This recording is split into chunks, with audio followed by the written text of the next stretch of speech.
400 آدمیوں کی بارات گئی، ڈی جے بجے، لڑکے نے صحرا باندھ لیا ہاتھی کی سونڈ کی طرح لٹکائے، مہندی لگا لی ہاتھ میں، پوپو لال پہنچ گئے، بیٹھ گئے اسٹیج پر، ویڈیو بن رہی ہے، اور ویڈیو بننے کے بعد لڑکی کی ویڈیو بن رہی ہے، دلہن کی، ہیما مالنی کی اماں کی. آج وہ اتنی سجی ہوئی ہے، لپسٹک کریم پاؤڈر سب کیا لگ رہی ہے جیسے وہ ہیما مالنی کی اماں بن گئی ہو، لگی اس کی بھی ویڈیو بن رہی ہے. یہ سارے حرام کام کرنے کے بعد نکاح پڑھا جا رہا ہے. مولانا صاحب کہہ رہے ہیں نکاح قبول کیا، لڑکے نے کہہ دیا نکاح قبول کیا، اور نکاح کے بعد دعا ہو رہا اللہ شادی شدہ زندگی میں برکت عطا فرما. حرام کام کرنے کے بعد برکت کی دعا دے رہا ہو، 2 سال میں طلاق ہو جائے گی. شرم نہیں آتی تمہیں دعا دیتے ہوئے؟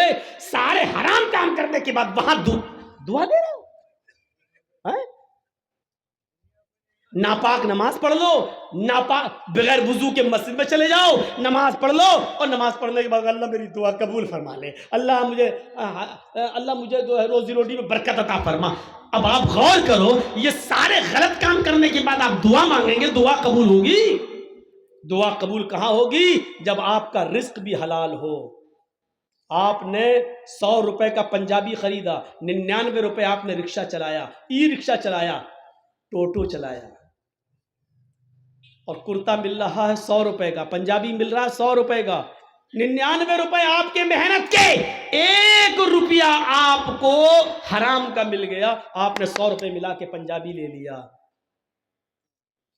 آپ نے وضو بھی بنایا، آپ نے غسل بھی کیا، آپ نے نماز بھی پڑھی، آپ دعا بھی مانگ رہے ہیں، لیکن اللہ کے نبی فرماتے ہیں کہ جب تک وہ کرتا تیرے جسم پر رہے گا، رب کعبہ کی قسم، اس ذات کی قسم جس کے قبضے میں میری جان ہے، اللہ کے نبی کہتے ہیں 1 رکوع قبول نہیں، 1 قیام قبول نہیں، 1 سجدہ قبول نہیں. 99 روپے حلال کے، 1 روپیہ حرام کا، 99 روپے کڑی محنت کے پسینہ بہا کر کمایا، 1 روپیہ حرام کا ملا دیا ہے.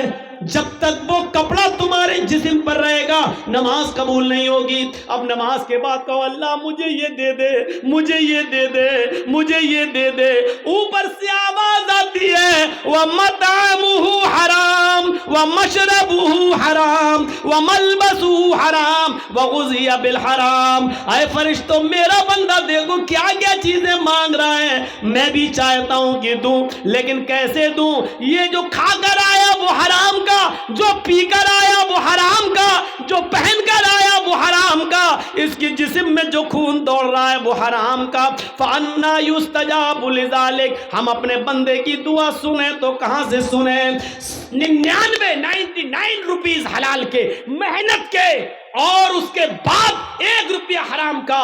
جب ایسا کرنے کے بعد بھی دعا قبول نہیں ہو رہی ہے تو ہماری شادیوں میں ڈی جے اور یہ سب، اور ابٹھنے، ہلدی، مہندی سب کرنے کے بعد اور ویڈیو بنانے کے بعد لڑکا اور لڑکی کو پھر کہو اللہ شادی میں برکت عطا فرمائے، یہ دعا قبول ہوگی؟ مذاق بنا کے رکھ لیا آپ نے دعاؤں کا، مذاق بنا کے رکھ لیا آپ نے اسلام کی تعلیمات کا. جتنا مسلمانوں نے اس دور کے مسلمانوں نے اسلام کا مذاق اڑایا، اللہ کی قسم غیر مسلموں نے بھی اتنا اسلام کا مذاق نہیں اڑایا جتنا مسلمانوں نے اسلام کا مذاق اڑایا. جب چاہیں تب کھڑے ہو گئے اللہ یہ کر دے، اللہ وہ کر دے، اللہ وہ کر دے. ارے پہلے دیکھ تو اس کی حیثیت کیا ہے، پہلے دیکھ تو. اللہ کے نبی کے پاس جو آتا تھا آپ اس کے لیے دعا، ہدایت کی دعا کر دیتے تھے. پہلے کچھ نصیحتیں کرتے تھے، جاؤ پہلے ایسے کرو. ہم کہاں ہیں؟ مذاق بنا لیا. مولانا صاحب ہاں دعاؤں میں یاد رکھنا. ارے ایک دعا ہو، مولوی جرجیس تجھے دعاؤں میں یاد رکھے کہ اپنے بیٹے کی دنیا دین دیکھے، اپنی اولاد کا دیکھے، اپنے رشتہ داروں کا دیکھے. ایک فیشن بنا لیا دعاؤں میں یاد رکھنا. مولانا دعا کرنا میرے لیے، تو حرام پہ حرام کھاتا جائے، مولوی جرجیس تیرے لیے دعا کرے. ارے تو خود حلال روزی کھانا شروع کر. اللہ کی قسم اللہ خود کہتا ہے میرے بندے مجھ پر ویسا بھروسہ کر جیسے کرنا چاہیے، ہم تجھے ویسے روزی دیں گے جیسے چڑیاں بھوکے پیٹ گھونسلوں سے نکلتی ہیں اور شام کو جب واپس آتی ہے تو ان کا پیٹ بھرا ہوا ہوتا ہے۔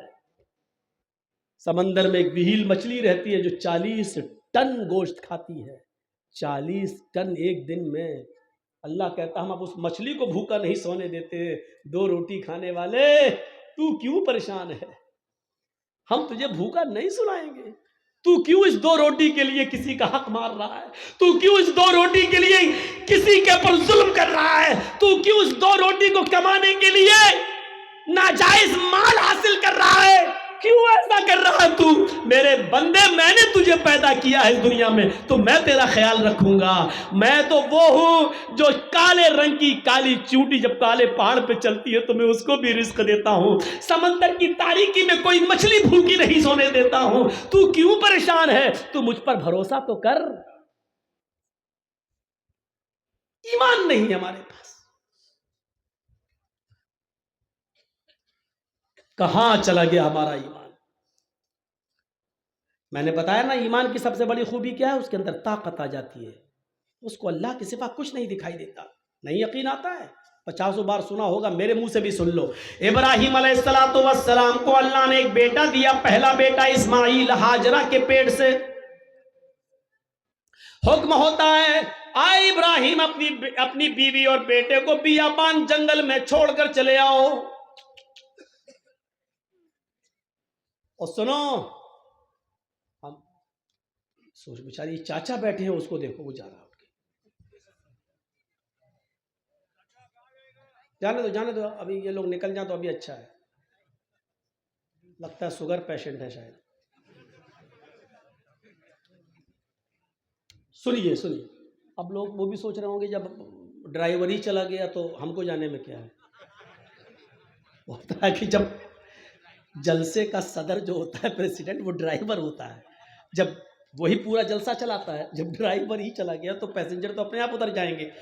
کہیں ڈھابے پہ جب بس رکتی ہے، ڈرائیور اور کنڈکٹر جب چائے پینے کے لیے اترتے ہیں تو پیسنجر بھی اتر جاتے ہیں۔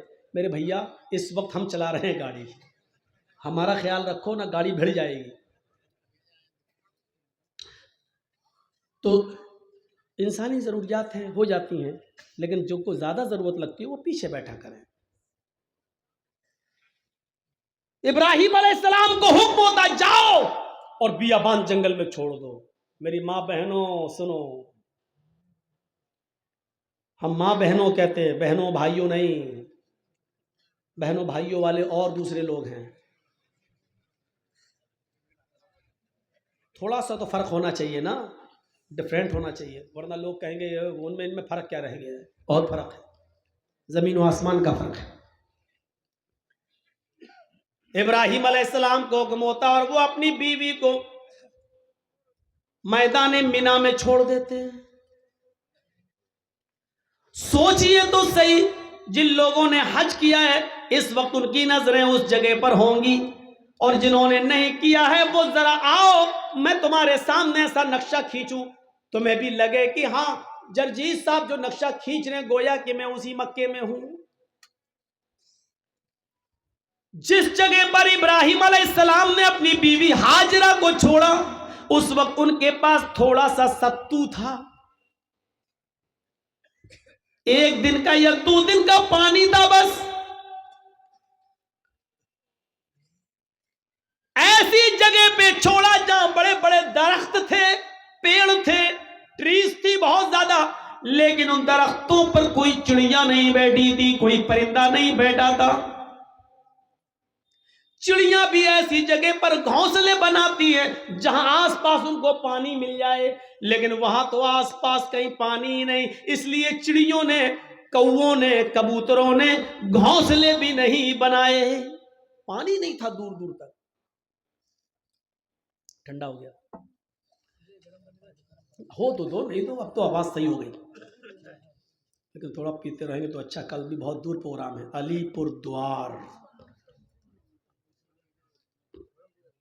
نیو علی پور دوار، کافی دور ہے تو نکلنا بھی ہے۔ تو سنیے میرے بھائیوں، لیکن ہے بنگال ہی میں۔ تو ایسی جگہ پر چھوڑا اپنی بیوی کو، اب بیوی کو کیا معلوم تھا؟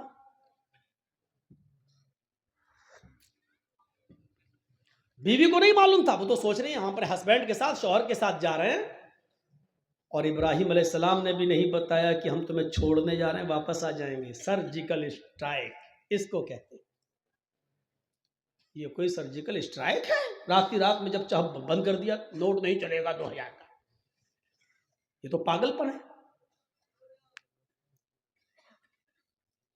چھوڑ دیا، درخت ہیں لیکن چڑیاں نہیں ہیں، سائیں بیت رہی ہے جنگل میں۔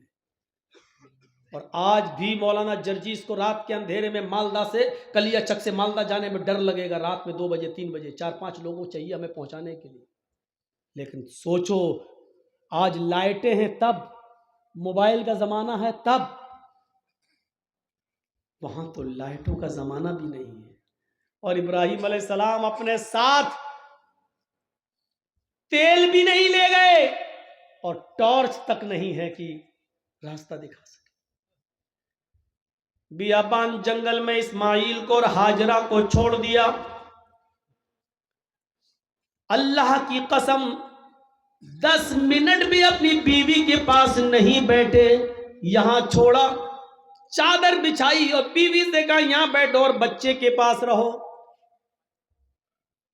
جانے لگے۔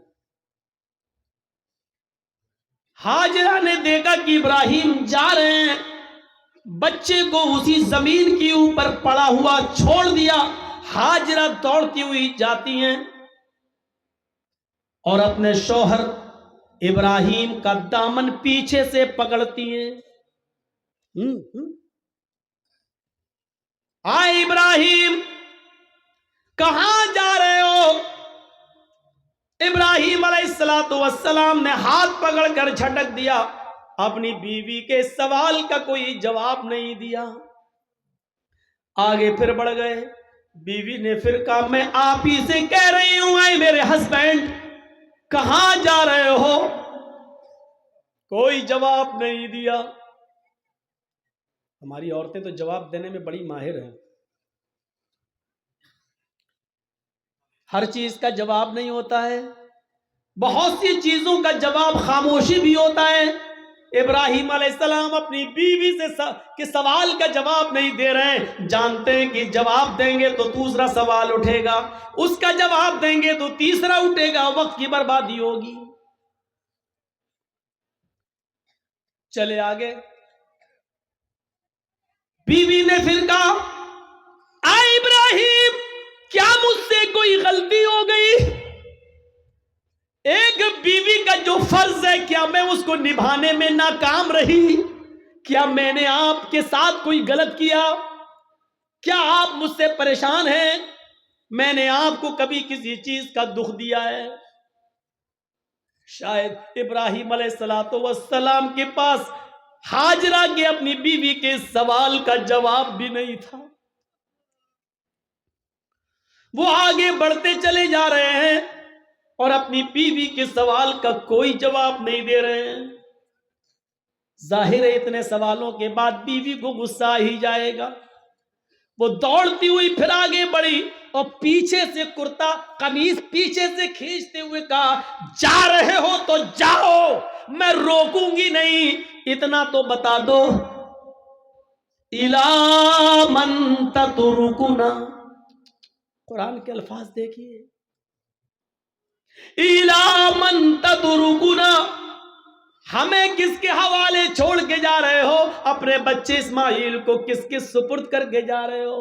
یہاں جنگل ہے، بیابان جنگل ہے، درندوں کی آوازیں آ سکتی ہیں، خطرناک جانور بھی آ سکتے ہیں، یا کوئی قافلہ آ گیا اور میری عزت و آبرو کو لوٹ لیا، ہماری عزت کو تار تار کر دیا، تو کل جب آپ آؤ گے اور میں آپ کو چہرہ دکھانے کے لائق نہ رہی، پھر میں آپ کو کیا جواب دوں گی؟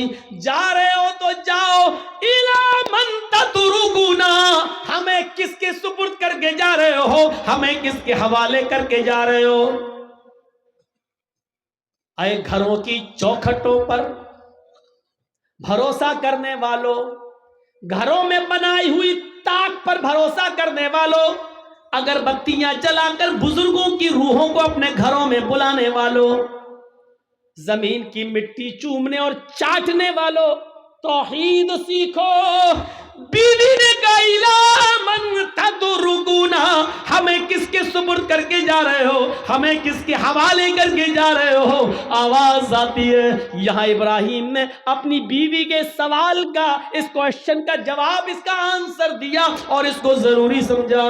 ابراہیم نے پیچھے مڑ کے نہیں دیکھا، لیکن اپنی بیوی کے سوال کا کہ مجھے کس کے سپرد کر کے جا رہے ہو، مجھے کس کے حوالے کر کے جا رہے ہو، اس کا جواب دیا انگلی سے اشارہ کر کے، اللہ، آئے میری بیوی، میں نے تجھے اور تیرے بچے کو، اپنے بچے کو اسماعیل کو اللہ کے سپرد کر دیا ہے، اللہ کے حوالے کر دیا ہے، اللہ کے حکم سے میں نے یہاں چھوڑ دیا ہے، اب اللہ جہاں حکم دے گا میں جا رہا ہوں۔